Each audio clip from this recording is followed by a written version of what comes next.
Hari ini saya ingin mengajak teman-teman semua untuk merenungkan satu persoalan besar dalam dunia sains, yang bukan hanya soal teori, tapi soal kebenaran, perubahan, dan tanggung jawab ilmuwan terhadap ilmu itu sendiri.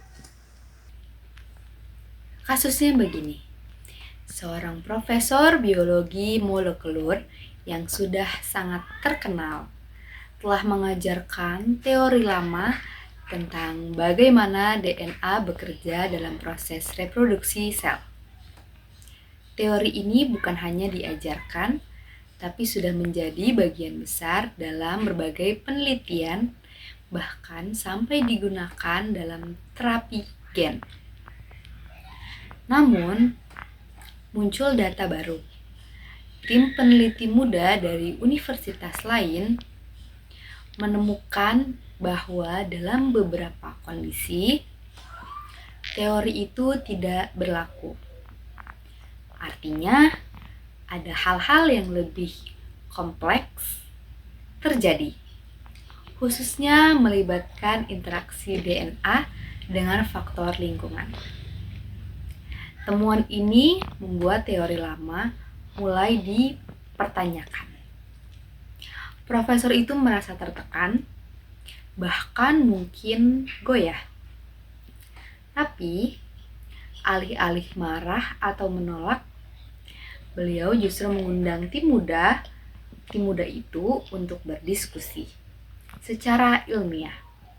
Nah, disinilah filsafat ilmu mengambil perannya, karena ilmu bukan hanya soal hasil, tapi cara kita memandang, berproses, dan mengevaluasi pengetahuan.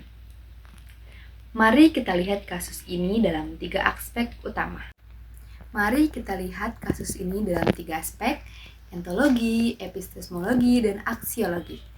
Pertama, dari sisi ontologi. Ontologi membahas hakikat realistis dalam hal ini. Apakah teori lama itu benar-benar menggambarkan kenyataan biologis secara keseluruhan?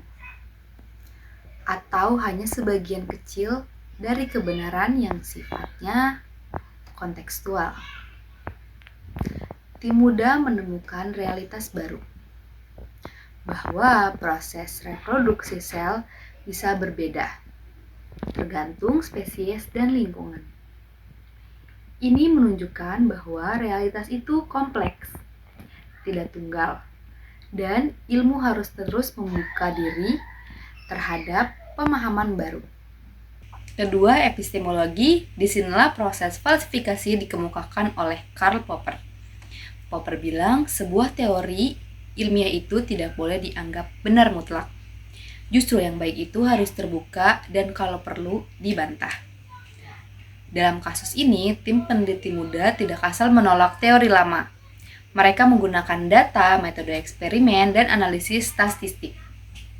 Mereka tidak menyimpulkan secara gegabah, tapi menunjukkan bahwa dalam beberapa kondisi ada penyimpangan dari teori lama. Itulah falsifikasi. Teori diuji terus, dan bila ditemukan ketidaksesuaian, kita perlu memperbaharui atau bahkan mengganti teori itu. Maka, peran filsafat ilmu adalah menjadi pengawal kritis, agar ilmu tidak dogmatis. Bahkan seorang profesor pun harus rela jika teorinya harus ditinjau ulang. Ketiga, dari sisi aksiologi atau nilai dan etika dalam ilmu. Profesor itu bisa saja merasa tersinggung, tapi yang dilakukan justru sebaliknya. Beliau mengundang tim muda untuk berdiskusi. Ini menunjukkan nilai-nilai etis dalam dunia ilmiah, seperti rendah hati, terbuka, dan bertanggung jawab secara sosial.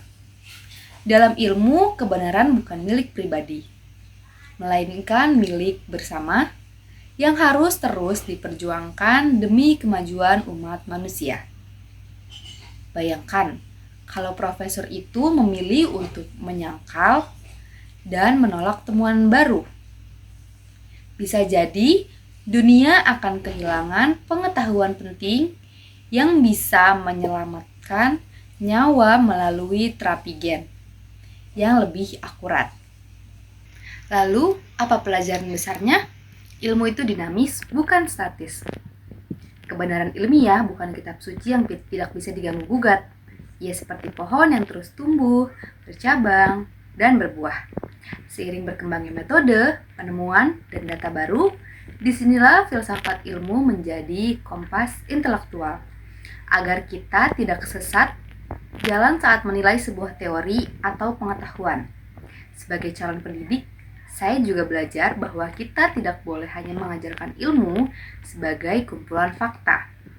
Tapi kita juga harus mengajarkan sikap ilmiah, seperti terbuka, kritis, dan bertanggung jawab. Itulah refleksi saya tentang peran filsafat ilmu dalam menilai validitas teori dan bagaimana falsifikasi berperan dalam menyaring pengetahuan. Semoga kita bisa menjadi bagian dari generasi yang tidak hanya cerdas, tapi juga bijak dan rendah hati dalam menyikapi perubahan ilmu. Terima kasih untuk kalian yang sudah menyimak video saya. Kurang lebihnya mohon maaf. Wassalamualaikum warahmatullahi wabarakatuh.